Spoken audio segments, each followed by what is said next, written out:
જય શ્રી કૃષ્ણ પ્રિય દર્શક મિત્રો, મારી આ યુટ્યુબ ચેનલ શ્રી હરિભક્તિ રસમાં તમારા બધાનું હાર્દિક સ્વાગત છે। આજના વિડીયોમાં આપણે સંકષ્ટી ચતુર્થી એટલે કે સંકટ ચોથ વિશે શ્રવણ કરીશું। પૌષ માસની કૃષ્ણ પક્ષની આ પ્રથમ ચતુર્થી કે જેને તલ ચોથના નામથી પણ ઓળખવામાં આવે છે। બિહાર અને પૂર્વી ઉત્તર પ્રદેશમાં આ સંકષ્ટી ચતુર્થીને તિલવા અને તિલકુટા ચતુર્થી તરીકે પણ ઓળખવામાં આવે છે। દરેક માસમાં બે ચતુર્થી આવે છે, એક વિનાયક ચતુર્થી અને બીજી સંકષ્ટી ચતુર્થી। ચતુર્થી તિથિ ભગવાન શ્રી ગણેશને સમર્પિત છે। ચતુર્થીના દિવસે ભગવાન શ્રી ગણેશની પૂરી શ્રદ્ધા વિધિથી પૂજા કરવાથી ભગવાન શ્રી ગણેશ ખૂબ જ પ્રસન્ન થાય છે અને તેમના આશીર્વાદ મળે છે। ચતુર્થીના દિવસે ભગવાન શ્રી ગણેશની પૂજા અને ઉપાસના કરવાનું મહત્ત્વ છે। પૌષ મહિનાની કૃષ્ણ પક્ષની આ તલ ચતુર્થીનું વ્રત મહિલાઓ પોતાના બાળકોના લાંબા આયુષ્ય અને સુખી જીવન માટે કરે છે। આ દિવસે નિર્જળા વ્રત રાખીને અને રાત્રે ચંદ્રને અર્ધ્ય અર્પણ કરીને મહિલાઓ ઉપવાસ તોડે છે। સ્ત્રીઓ સંકષ્ટી ચતુર્થીના દિવસે સંકટ દૂર કરનાર, બધા વિઘ્નો દૂર કરનાર ભગવાન શ્રી ગણેશની પૂજા કરે છે, ઉપવાસ કરે છે। રાત્રે ચંદ્ર દર્શન કરીને, ચંદ્રદેવને અર્ધ્ય આપીને અને નિર્જળા વ્રત કરીને આ વ્રત પૂર્ણ કરે છે। હવે આપણે પૌષ મહિનાની કૃષ્ણ પક્ષની સંકષ્ટી ચતુર્થી તિથિનું વ્રત કયા દિવસે કરવાનું છે તેનું મુહૂર્ત અને પૂજા વિધિ વિશે શ્રવણ કરીશું। પૌષ મહિનાની કૃષ્ણ પક્ષની સંકષ્ટી ચતુર્થી તિથિ 6 જાન્યુઆરી 2026 અને મંગળવારના રોજ સવારે 8 વાગે અને 1 મિનિટ પર શરૂ થશે તથા 7 જાન્યુઆરી 2026 અને બુધવારના રોજ સવારે 6 વાગે અને 52 મિનિટ પર સમાપ્ત થશે। ઉદય તિથિ અનુસાર તિલકુટ સંકષ્ટી ચતુર્થી 6 જાન્યુઆરી 2026 અને મંગળવારના રોજ ઉજવવામાં આવશે। આ દિવસે ચંદ્રોદય 9 વાગે અને 21 મિનિટ પર થશે।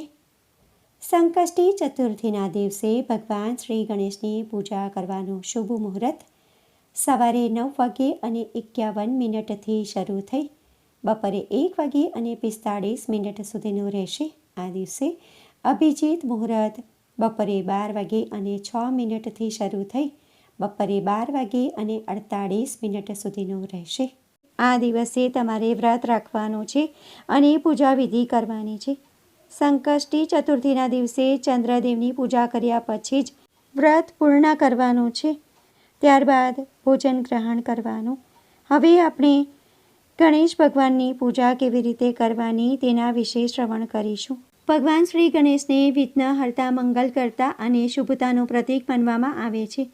સંકષ્ટી ચતુર્થીના દિવસે વ્રત રાખવાથી ફક્ત શારીરિક અને માનસિક શાંતિ જ નથી મળતી, પરંતુ જીવનમાં આવવાવાળી દરેક મુશ્કેલીઓ, દરેક સંકટો અને બાધાઓ દૂર કરવા માટે પણ આ વ્રત ખૂબ જ સહાયક બને છે।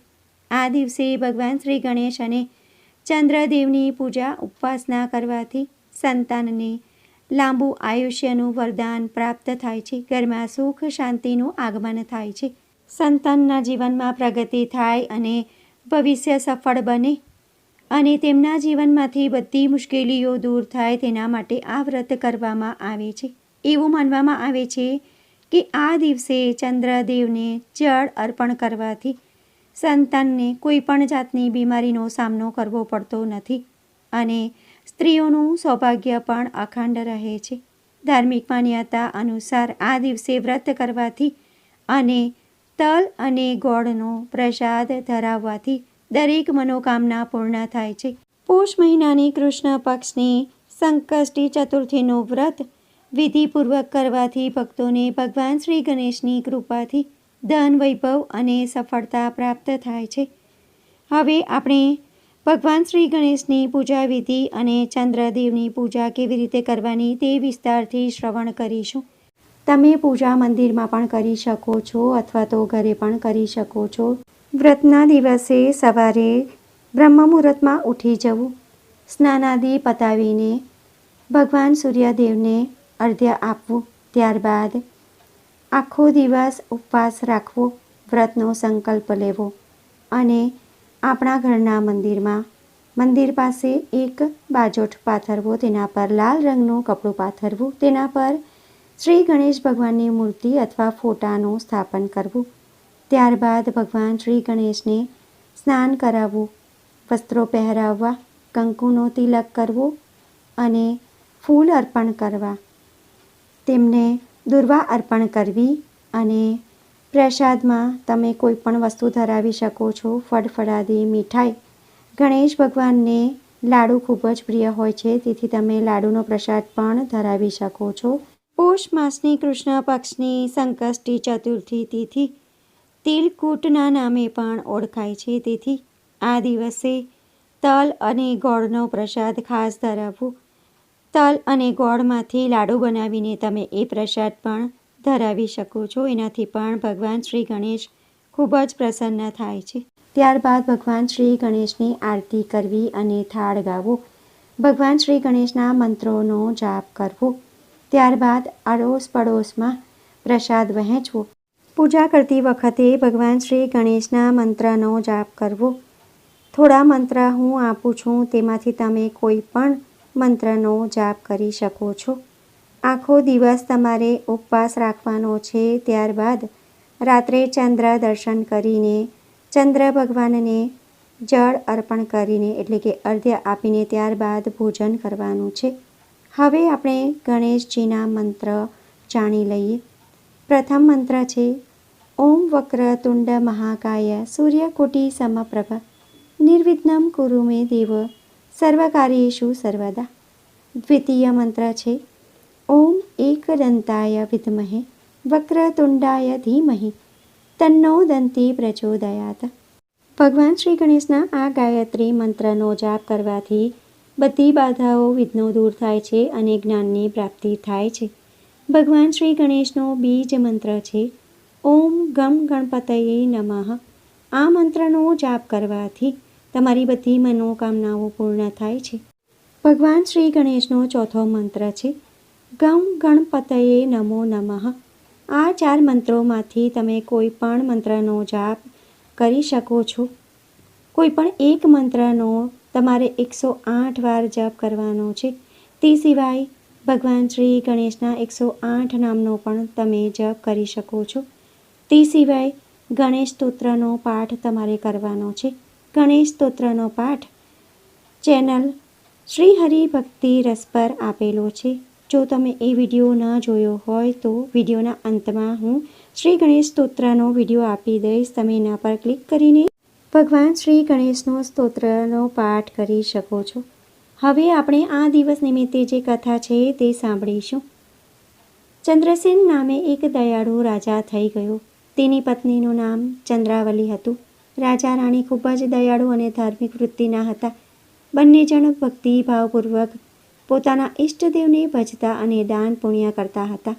તેઓનું જીવન સુખમય પસાર થઈ રહ્યું હતું. તેમને કોઈ વાતનું દુઃખ ન હતું. છતાં ધર્મની ઘરે ધાડ એ કહેવત અનુસાર એમના પર એકવાર સંકટ ઉતરી આવ્યું. પડોશી રાજા સાથે ચંદ્રસેને ખૂબ જ સારો સંબંધ હોવા છતાં પણ પોતાનો રાજ્ય વિસ્તાર વધારવાની લાલચે તે ચંદ્રસેનના રાજ્ય પર ચડી આવ્યો અને જોતજોતામાં તેનું રાજ્ય તેણે પડાવી લીધું. રાજા ચંદ્રસેન અને રાણી ચંદ્રાવલી આ અચાનક હુમલાથી ખૂબ ગભરાઈ ગયા અને પોતાનો જીવ બચાવવા મહેલના છુપા ભોંયરાના રસ્તેથી જંગલમાં જતા રહ્યા. જ્યાં નસીબના પાસા અવળા પડે ત્યાં રાજમહેલના વસનારા રાજા રાણીએ પણ જંગલમાં ઝૂંપડી બાંધીને રહેવું પડે. આ બધા નસીબના ખેલ છે. ઘડીકમાં રાય તો ઘડીકમાં રંક. રાજા રાણી ખૂબ સંતુષ્ટ અને દયાળુ હતા. આવી વિકટ પરિસ્થિતિમાં પણ તેમણે આતિથ્ય સત્કાર અને ધાર્મિક વૃત્તિ ત્યજ્યા નહોતા. તેઓ જંગલમાં ઝૂંપડી બાંધીને સુખેથી રહેવા લાગ્યા. એકવાર તેમના આંગણે માર્કંડ મુનિ પધાર્યા. રાજા રાણીએ ભાવભીનો આવકાર આપ્યો અને તેમને વંદન કરી ફળાહાર કરાવ્યો. ત્યાર પછી પોતાની ઓળખાણ આપી. પોતાના પર આવી પડેલા દુઃખના નિવારણ વિશે તેમને પૂછ્યું. તેના ઉત્તરમાં મુનિએ કહ્યું કે હે રાજન, તમે પવિત્ર ચોથના દિવસે સંકટહાર વ્રત કરો તો જરૂર તમને ફાયદો થશે અને તમારું છીનવાઈ ગયેલું રાજ્ય પાછું મળશે. રાજા ચંદ્રસેને વિનમ્ર ભાવે કહ્યું કે મુનિરાજ, ભક્તિભાવપૂર્વક આ વ્રત કરીશું. અમને વ્રતની વિધિ જણાવો. મુનિએ કહ્યું કે કૃષ્ણ પક્ષની ચોથના દિવસે આ વ્રત લેવું. સવારે વહેલા ઉઠીને સ્નાન કરી ભગવાન શ્રી ગણેશની મૂર્તિની સ્થાપના કરવી, તેમને કંકુનો તિલક કરવો, કરેણના લાલ રંગના ફૂલ અર્પણ કરવા, દુર્વા ચડાવવી, ફૂલહાર અર્પણ કરવા અને પ્રસાદ ધરાવવું. નૈવેદ્યમાં લાડુ ધરાવવા, જો બની શકે તો ગોળ પણ ધરાવવું અને ધૂપ દીપ કરવું, આરતી કરવી. રાત્રે ચંદ્રના દર્શન કરવા, ગણેશજીની સ્તુતિ પ્રાર્થના કરી સૂઈ જવું. આ રીતે વ્રત કરવાથી દરેક પ્રકારનું સંકટ કે દુઃખ દૂર થાય છે. ચંદ્રસેન રાજાએ અને ચંદ્રાવલી રાણીએ દર મહિનાની વદ ચોથના દિવસે સંકટહર વ્રત કરવા માંડ્યું. આથી થોડા જ વખતમાં વ્રતના પ્રતાપે અને પોતાના બાહુબળે ચંદ્રસેને પોતાનું ગયેલું રાજ્ય પાછું મેળવી લીધું. ત્યારબાદ રાજા રાણીએ ખૂબ ધામધૂમથી એ વ્રતને ઉજવ્યું. ઘણા વર્ષો સુધી સુખીથી રાજ કર્યું. હે ગણપતિ દાદા, જેવા રાજા ચંદ્રસેન અને રાણી ચંદ્રાવલીને ફળ્યા એવા આ વ્રત કરનાર સૌને ફળજો. તો બોલો શ્રી ગણપતિ ગજાનંદ મહારાજની જય. તો ભક્તો, આજના વિડીયોમાં આપણે સંકષ્ટી ચતુર્થીના દિવસનું મુહૂર્ત શું છે તે જાણ્યું, પૂજન વિધિ જાણી અને મંગળવારે મંગળ ગ્રહની પૂજા કેવી રીતે કરવાની તે પણ જાણ્યું. આ વ્રત નિમિત્તે જે કથા છે તે પણ સાંભળી. ભક્તો, તમે વ્રત કર્યું હોય તો આ કથા સંપૂર્ણ અવશ્ય સાંભળજો, તો જ તમને પૂરું ફળ મળશે. તમને આ વિડીયો પસંદ પડ્યો હોય તો વિડીયોને લાઈક કરી બીજા બધા લોકો સુધી વિડીયોનો પ્રચાર કરી પુણ્યના ભાગીદાર થજો. કોમેન્ટમાં જય ગણપતિ બાપ્પા જરૂરથી લખજો. ફરી મળીશું નવા વિડીયો સાથે. ત્યાં સુધી બધા ભક્તોને જય શ્રી કૃષ્ણ, જય શ્રી ગણેશ. વિડીયો જોવા માટે ધન્યવાદ.